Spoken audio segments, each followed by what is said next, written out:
दोस्तों आदाब, उम्मीद कि आप सभी खैरियत से होंगे। आज 18 अगस्त 2026 और आज की सुर्खियां ये रही। ईरान ने तेवर बदले तो अमेरिका से बातचीत टूटी। स्ट्रेट ऑफ होर्मुज पर बारूद और जंग के बादल फिर से घने हुए। कतर पर इजराइल का शिकंजा कसा।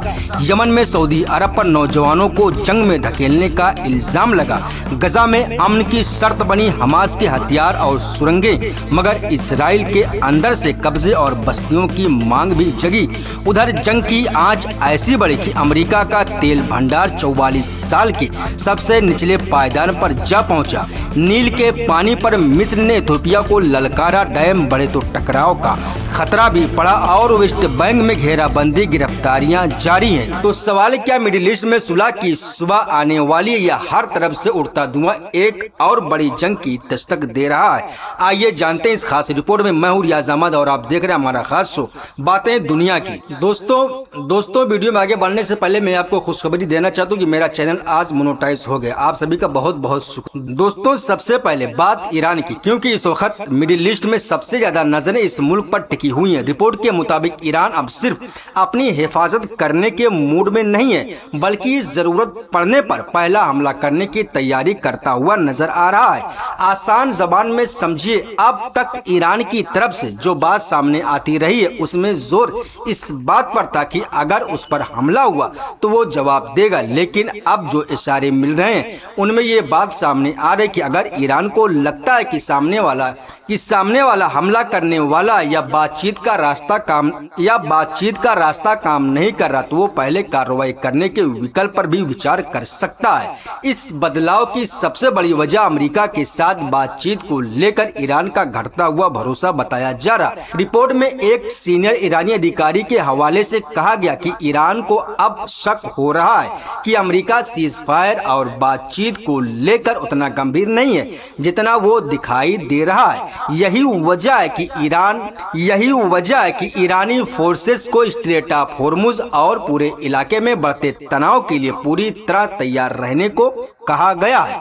मतलब हालात ऐसे बताए जा रहे कि ईरान अपनी फौज को किसी भी वक्त कार्रवाई के लिए तैयार रखना चाहता है। रिपोर्ट्स में ईरानी अधिकारी की बात का मतलब साफ है, अगर सिर्फ अमेरिका पर दबाव बनाने या दूसरे देशों को बीच में डालकर सीज फायर कराने से बात नहीं बनती तो ईरान को कुछ मुश्किल फैसले लेने पड़ सकते हैं।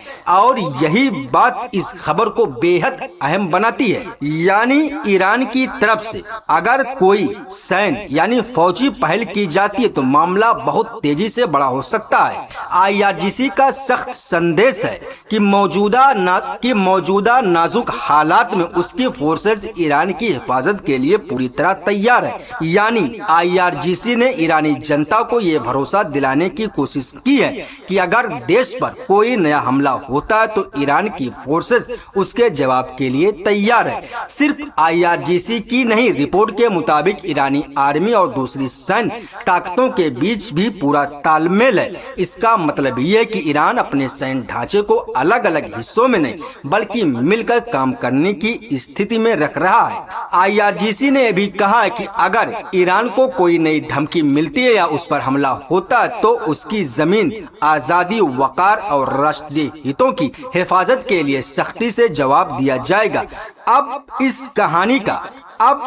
कहानी में एक और दिलचस्प मोड़ आता है। अमेरिकी राष्ट्रपति डोनाल्ड ट्रंप ने 17 अगस्त की शाम दावा किया था कि पर्दे के पीछे अमेरिका और ईरान की IRGC के बीच बातचीत चल रही है, लेकिन इसके कुछ ही वक्त बाद IRGC की तरफ से इस दावे को साफ तौर पर खारिज कर दिया गया। IRGC के प्रवक्ता ब्रिगेडियर जनरल हुसैन मोहबी ने कहा कि अमेरिका और IRGC के बीच किसी तरह की बातचीत नहीं हो रही। उन्होंने ये भी कहा कि अमेरिका और ईरान के बीच कोई बैक चैनल नहीं है और IRGC के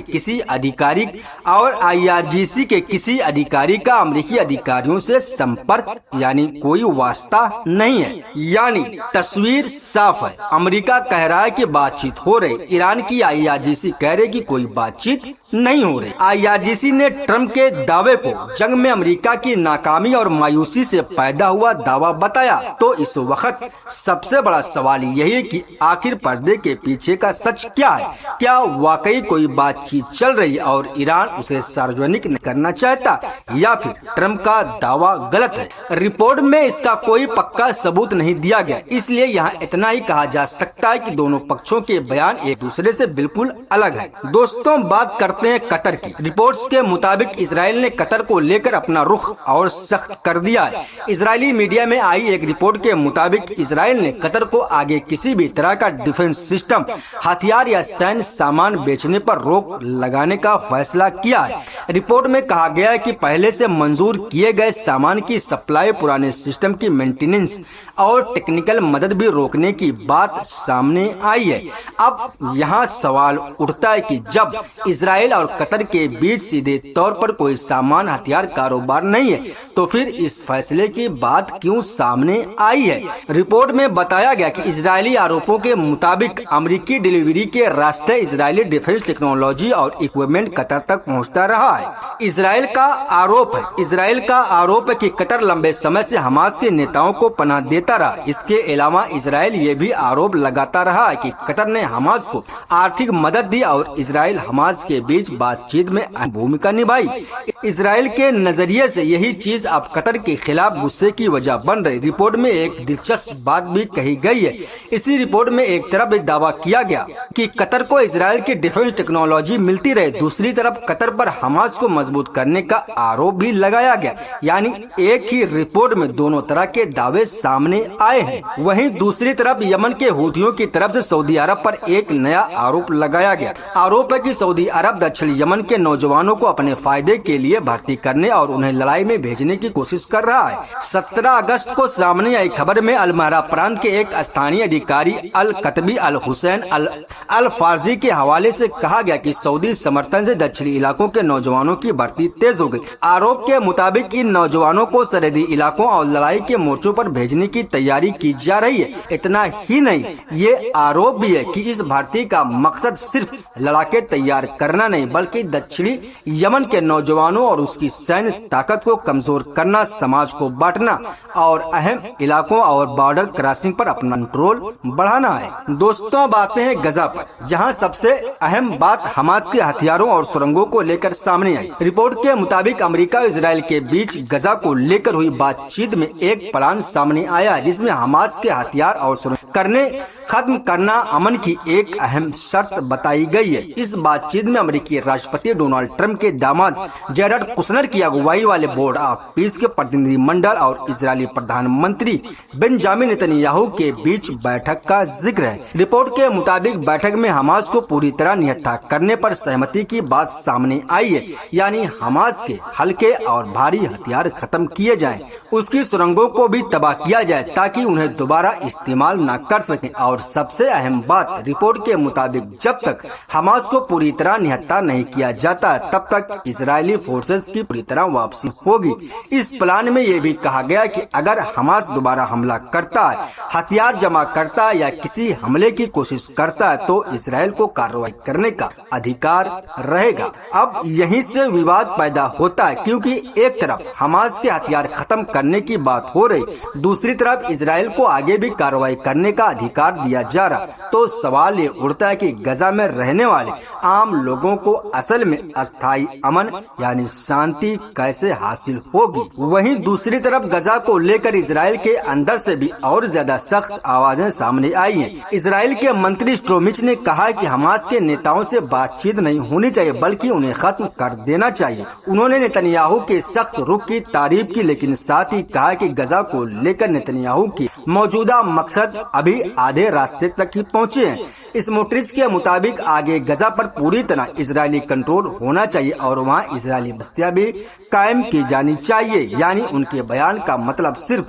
हमास को खत्म करना नहीं, बल्कि गजा पर लंबे वक्त तक इजराइल कंट्रोल की तरफ बढ़ना भी है। और अगर इन बयानों को गजा में अमन के प्लान के साथ रख कर देखें, तो तस्वीर और भी पेचीदा यानी जटिल हो जाती है। एक तरफ बातचीत और अमन की बात हो रही, दूसरी तरफ हमास को पूरी तरह नियत करने की शर्त और उसी के साथ इजराइल के अंदर से गजा पर कंट्रोल और बस्तियां कायम करने की मांग भी उठ रही है।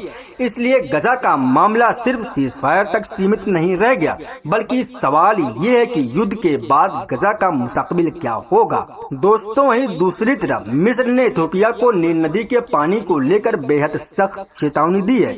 मिस्र का कहना है कि किसी भी मुल्क को नील नदी के पानी के बहाव को अपने कंट्रोल में लेने की इजाजत नहीं देगा। ये बयान इथियोपिया के उस रुख के बाद आया है जिसमें नील नदी पर डैम बनाने की बात सामने आई थी। मिस्र का कहना है कि इथियोपिया अगर इस तरह के एक तरफा फैसला करता है तो इससे मिस्र और सूडान दोनों के पानी पर असर पड़ सकता है। मिस्र इसे अंतर्राष्ट्रीय कानून की खिलाफ वर्जी मानता है। इसलिए मामला इसलिए भी गंभीर है क्योंकि नील नदी मिस्र के लिए सिर्फ एक नदी नहीं, उसकी खेती, पीने का पानी और लोगों की जिंदगी इससे जुड़ी हुई है। रिपोर्ट के मुताबिक मिस्र के एक अधिकारी ने दावा किया कि मिस्र के पास अपने लोगों के नील नदी से जुड़े अधिकार और राष्ट्रीय हितों की हिफाजत के लिए कई रास्ते मौजूद हैं। यानी सीधे शब्दों में कहें तो मिस्र ने इथियोपिया को ये संदेश यानी पैगाम दिया कि अगर बातचीत से बात नहीं बनी तो वो दूसरे विकल्पों पर भी विचार कर सकता है। अभी के लिए बस इतना ही, मिलता तकलीफ तो अपना ख्याल रखिएगा। अल्लाह हाफिज।